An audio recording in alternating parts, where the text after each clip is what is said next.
Hi, for today's video I thought I'd do something a little bit different to what I've been doing for the last few days. Do a little bit of cooking, not that I'm any Jamie Oliver, but I want to just talk about making protein pancakes. So just one of the things I talk a lot about when I talk to people about nutrition is how do you still have treats, how do you still make nice things, but keep it slightly healthier, make it a little bit healthy. So I'm not going to go through any exact measurements of what I'm doing today. I've talked about the flexibility and how you can change things up and down depending on what your nutrition requirements are, whether you're trying to keep your calories low or you're trying to go with different options. So we'll talk about that. So I'm going to make some protein pancakes. You can buy protein pancake mix from half a dozen different shops these days. But really, I don't see why you should do that. You can't control what's in them.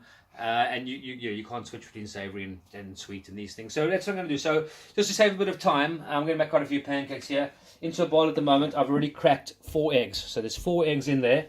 What I'm going to do then into that is I'm going to add 2 scoops of protein powder. Now, again, it doesn't make any difference what choice of protein powder you use. What I will say is that this is how you can determine, firstly, some of your macros, but also whether you're making sweet or savory pancakes. So I'm going to make a sweet pancake, so that's the brand of protein powder I'm using at the moment, and that's cookies and cream flavor.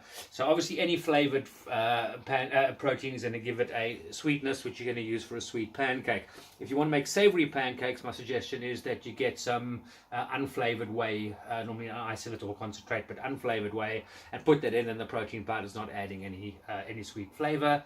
And of course you can then put a savory filling into your pancakes. So we've put the eggs there, we put our protein powder in, right. And here comes the trick that I really believe in. So you normally put flour into protein pancakes, but what I like to use is use an oats instead of regular flour, just because I don't want to use a wheat product. So if you're trying to have something to avoid wheat, you can use oats. And you can buy things like wheat flour, but wheat flour on its own is quite a limiting thing. So all I do is I've just got some standard porridge oats. I think this is from Morrison's, so Morrison's porridge oats, which I use for porridge and everything else.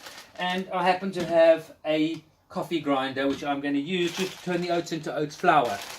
You can use a regular blend or whatever you've got. So just as a way of doing that. But as I say, just that I don't use oats flour that regularly that it requires me to specifically buy a packet and then use it very seldomly. So all I'm going to do, as I say, is just stick some oats into there, blend it for about 15 seconds, and you can just see that all that's doing is it's just taking normal porridge oats and turning it into quite a fine flour. And I say, because of the size of that, I'm going to do a little bit more of that. And again, this is where you can flex things up with your macros. So if you're trying to keep your carbs low, obviously you can go with a bit more of the protein powder to thicken things up and less of the oats. If you're not so carb sensitive, then you can go a bit more on the oats. So that's really up to you. So that's the whole point of making your own thing, is that really you can just mix the macros up however you want to. So there we go. It's the rest of our protein powder in there. Well, our protein powder, our oats.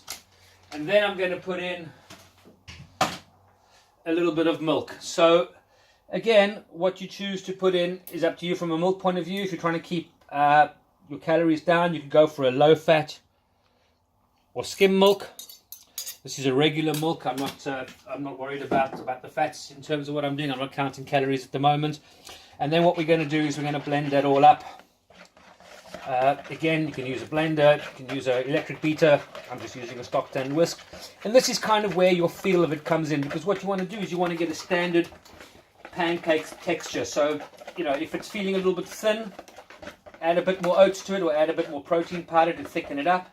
And if it's feeling a little bit thick, which this is here, you can either add a bit more milk, or you can even add a bit of water if you just want to, again, make sure you're keeping your calories in check.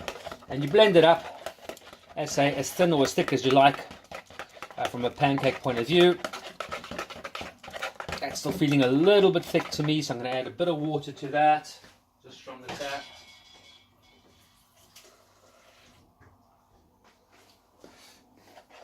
Just to get a pancake consistency on what you're doing. So yeah, it's not going to stick to the beater, come through there. If you're using an electric beater, what you'll find is you're going to get a lot of bubbles into your mixture, and then it's probably worth leaving the mixture to stand for a little while to get all those bubbles out before you do it. Right, just while it's there, I'm going to put the heat onto my pan, onto maximum heat. And again, you know, if you're just using a standard non-stick pan, you might not want to put any oil in there. If you're counting calories and you want to keep things a little healthier, I would go for the 1 cal spray, which you can spray onto your pan as a non-stick.